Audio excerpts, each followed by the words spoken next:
Hello friends, ఈరోజైతే నేను cake try చేశాను. చాలా బాగా వచ్చింది అండ్ చాలా ఫ్లఫీగా కూడా వచ్చింది. సో, ఈరోజు వచ్చేసి మా ఆయన బర్త్‌డే. ఆయన వచ్చేలోపు చేసేద్దాం అన్నట్టు చేశాను. సో, 2 కప్పుల మైదా తీసుకున్నాను. దాన్ని కొంచెం జల్లించి పెట్టుకోవాలి. అందులో ఏమైనా డస్ట్ ఇలా ఉంటే సపరేట్ అయిపోద్ది అండ్ మనకి కేక్ ఫ్లఫీగా వస్తుంది. కంపల్సరీ జల్లించుకోవాలి. 1 tablespoon baking powder and half tablespoon baking soda వేశాను. 2 కప్స్ మైదాకి 1 కప్ షుగర్ తీసుకున్నాను. మీకు కొంచెం స్వీట్ ఎక్కువ కావాలంటే ఎక్కువ వేసుకోవచ్చు. సో, దాన్ని పౌడర్ చేసి పెట్టుకోవాలి. సో, ఇలా పౌడర్ చేసిన షుగర్‌లో మనం వచ్చేసి 1 కప్ ఆయిల్ వేసుకోవాలి.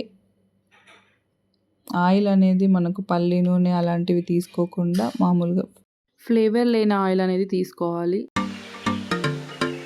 ఎక్కువ ఫ్లఫీ రావాలని చెప్పేసి 3 ఎగ్స్ అండి వేసాను. ఎగ్స్ వద్దనుకుంటే దీని ప్లేస్‌లో పెరుగు కూడా యాడ్ చేసుకోవచ్చు. అలాగే వెనిలా ఎసెన్స్ ఒక హాఫ్ స్పూన్ వేసాను. అలాగే 2 టేబుల్ స్పూన్స్ మిల్క్ అనేది తీసుకున్నాను. సో, ఇదంతా ఒకసారి మిక్సీ పట్టుకోవాలండి. 1, 2 నెంబర్స్ మీద పెడుతూ సాఫ్ట్‌గా మిక్సీ పట్టుకోవాలి.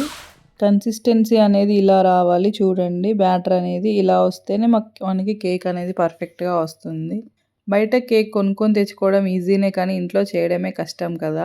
సో, పిల్లలకు అంత మంచిది కాదనేసి నేను ఇంట్లోనే చేశాను. అసలైతే మా ఆయన ఏది వద్దన్నాడు. కానీ మా బాబు ఇగ బర్త్‌డే అంటే తెలిసిందేగా, పిల్లలు హడావిడి కేక్ అంటారని నేను ట్రై చేశాను. సో, ఈ కన్సిస్టెన్సీ వచ్చేలా చూడండి. ఒకవేళ ఇక్కడ మీకేమైనా థిక్‌గా అనిపిస్తే మిల్క్ కూడా యాడ్ చేసుకొని మళ్ళీ కలపొచ్చు. మిక్సీ పట్టుకున్న బ్యాటర్ వేసి కలపాలి. మామూలుగా బీటర్‌తో కలుపుతారు. సో, బీటర్ అవైలబుల్‌లో లేదు. అందుకే నేను స్పూన్‌తో కలుపుతున్నాను. ఉండలు లేకుండా కలుపుతూ ఉండాలి. ఒకవేళ మీకు గట్టిగా కనుక తిరుగుతుంది అనిపిస్తే కొంచెం పాలనేది యాడ్ చేసుకోవచ్చు. కొంచెం కన్సిస్టెన్సీ అనేది ఇట్లా రిబ్బన్ కన్సిస్టెన్సీలా వచ్చే వరకు కలుపుతూ ఉండాలి ఇలా కట్ అండ్ ఫోల్డ్ మెథడ్ అని చెప్తారు కదా! నేను కూడా యూట్యూబ్‌లో చూసే నేర్చుకున్నాను. సో, అదే ఫాలో అయ్యాను. కలుపుతూ ఉంటే మాత్రం క్రీమీ టెక్స్చర్ అనేది బాగా వచ్చింది. సో, ఉండలు లేకుండా కలుపుతూ ఉండాలి. అండ్ ఇంట్లోనే మీరు ఇలా ట్రై చేయండి. మీకు కూడా కంపల్సరీ వస్తుంది. ఇంకా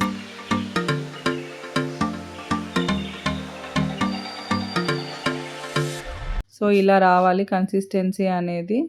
కేక్ చేయాలంటే జనరల్‌గా ఓవెన్ ఉండాలి, బీటర్ ఉండాలి, బటర్ ఉండాలి అనుకుంటాం కదా! ఇవేమీ లేకుండా ఇంట్లో ఉండే సింపుల్ ఇంగ్రీడియెంట్స్‌తో ఇలా ట్రై చేసి చూడండి. చాలా బాగొస్తుంది. ఇది ఒక పెద్ద గిన్నెలో ఇసుక వేసుకొని ప్రీహీట్ చేసి పెట్టాను పక్కన 10 మినిట్స్ అనేది. ఇంతలో దీన్ని కలపొచ్చు కదా అని ఇది కలుపుతూ ఉన్నాను. అండ్ ఒక గిన్నెలో బటర్ పేపర్ తీసుకొని ఆయిల్‌తో గ్రీస్ చేసి పెట్టుకున్నాను. అందులో ఈ బ్యాటర్ అంతా వేసేసి ట్యాప్ చేసి పెట్టుకోవాలి. సో, ట్యాప్ చేయడం వల్ల ఏంటంటే ఏమన్నా ఎయిర్ గ్యాప్స్ ఉంటే పోతాయన్నట్టు. ఈవెన్‌గా కుక్ అవుతుంది కేక్.